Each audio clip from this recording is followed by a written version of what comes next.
What's up, everyone? Welcome back to my channel. It's your girl Grace Ashu. I'm back again with another video, and today, as you can tell by the title, we'll be talking about what you need to know before coming to Dubai, UAE, as a job seeker. Yeah, I'm in Dubai. I'm talking out of experience. So Dubai is a nice place. There are many jobs, and it also has its pros and its cons. It also has its advantage and disadvantages when it comes to job seeking, like and other stuff. So the first thing you need to know, you need to get a good orientation about the place. You know what you are, what you want, and what you want to come here to achieve. So you need to you need to go for a good orientation, like what you want to do, if you are like an engineer, or what your passion is, like what you really, your main goal or your main purpose of coming here, like what you really want to achieve coming here as a job seeker. So you need to get that set, or you need to like research about it, so you get your plan, what you want to come and do in UAE, like a job seeker, what kind of job you want to have, make research about it, how possible, and the possibilities. Then make some research about it, like at least you must have like 2 to 3 options of the kind of job you want to do while you're here. If this one doesn't work, maybe you can switch to this one. If this one doesn't work, you go to the other one. Then the second thing again is the visa. So Dubai visa, it depends where, anyhow it depends on your country, but me, I'm speaking more of Dubai visa for African, because I'm an African. So me, I'm from Cameroon. So you need to be very careful with your visa application and stuff, because there are many, I can say 419 people outside there who will like come to dupe you. You pay, and like they exploit people a lot. I know, like it's a bit like me too. For one, I do visa stuff. I do visas for people, but I don't exploit people because I want to do them visa.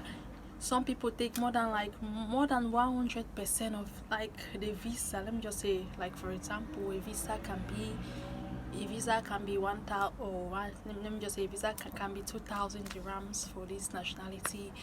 Somebody, an agent that is making a visa, can take you like 10,000 dirham, 12,000 dirhams just to do a tourist visa. I'm like, what? That's exploitation. So you need to really like know who you can trust to hand over your money to do your visa. Even if it's your family member, still make a lot of research about the visa prices, and know the person to that's his or her business is doing to make visas for people to come. Obviously they want to make a profit out of it, but yeah, you can make me, I do visa, I make a profit out of it, but I don't exploit people. Like some people, like I'm talking, like for instance, like one of my friends, she was about to come to UAE. So by then she was in Kuwait, so she was messaging me around and said, okay, I can do your visa. I name her all the prices. It's like this. Your visa is like this. The amount will be like this. I'm doing visa is like this. Your accommodation will be this one, at least for 3 months. Your accommodation will be this amount. Then your flight ticket, it depends on the month. So your flight ticket might vary, but at least this amount, like the minimum amount, it should be this. The average can hold this one. She shouldn't case, because you're not sure. She was not sure for the month or when she wants to travel. I'm just like, it depends, because the flight can ranges from 2,000, 2,500, even to 3,000 dirham. It depends on the period. So I calculated everything, and I calculated everything, and I showed her. So she had one of her like very very close relative, like a close friend, like somebody like really like close to you, like almost like a brother. So you cannot even trust anybody. Not everybody, even though there are some good people outside there, but don't trust everybody. Okay. So, and the amount they even asked from her was too much, like too much. They're just too much. When she came, she then, I was asking, like, how far is your plan, how far is your plan, this like that. She told me, and I'm like, what? They took too much money from me. I'm like, that money was too much. Even if to do your visa and your flights, you still have money like for accommodation for 3 months, and you have some pocket allowance out of that money they took from you just to make your visa. And you know what? They duped her.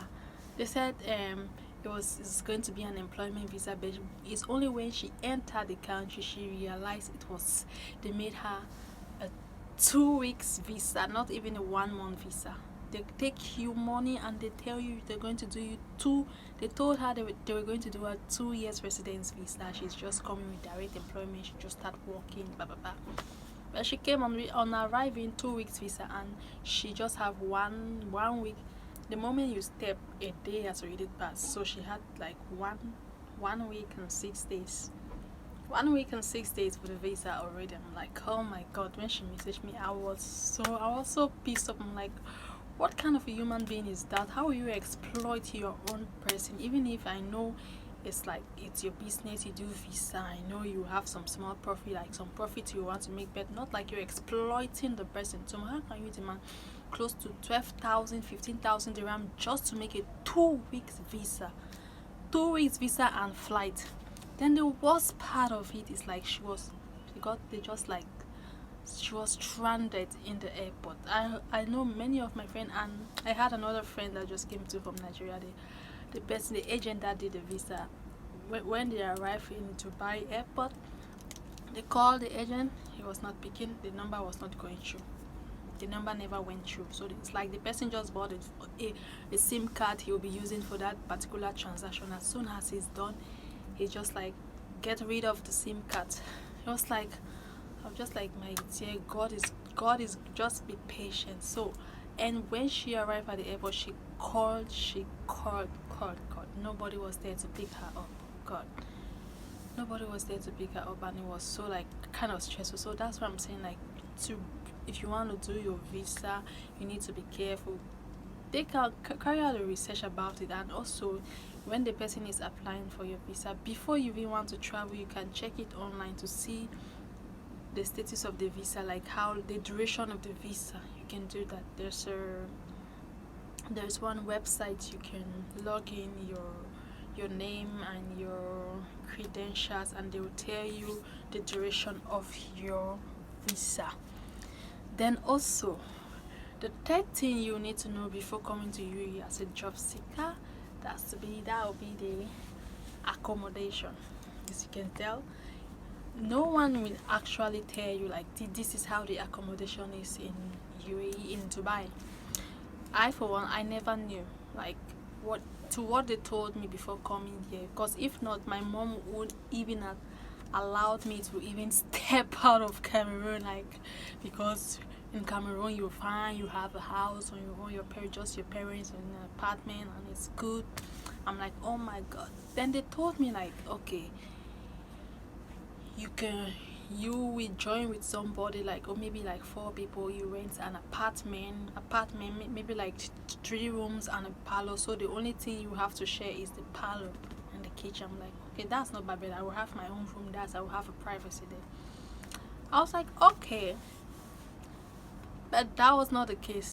So like, that was really not the case. When I came, I realized myself I was in a bed space with like 10 to 6 bunk beds in a room, and like more than, because there are some couples also they sleep, maybe some couples like sleep down on the down bed, 2 people, and it was so inconvenient for me because I'm not used to that. I'm like, god.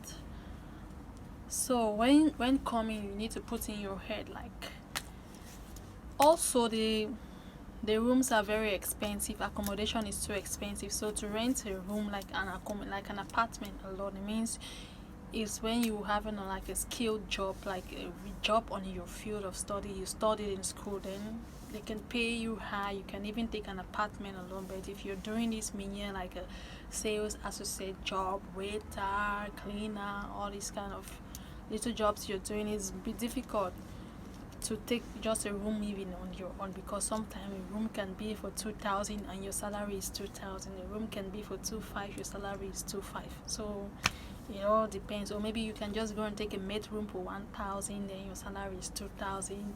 Half of your salary is gone for accommodation, and you're left with 1,000 dirham. What are you going to do with 1,000 dirham? You need to save, you need to send money back home, and blah blah blah, stuff like that. So it's not really easy. So the fourth point will be like, make sure you save your money. Make sure you save. If you're coming for a job seeker, and you really want to be successful, like earn more money, make sure you save. I know the expenses are sometimes too much, because only feeding alone can cost, and the accommodation and transportation, sometimes you don't even realize when your salary is all gone. But just try to, like, immediately you take your salary, you take this 500 dirham, you just put into your savings, and make sure don't even touch it. Like, every month you sacrifice. So what you need to know again, the fourth point is, make sure you know the UAE labor law to your fingertip, because there's some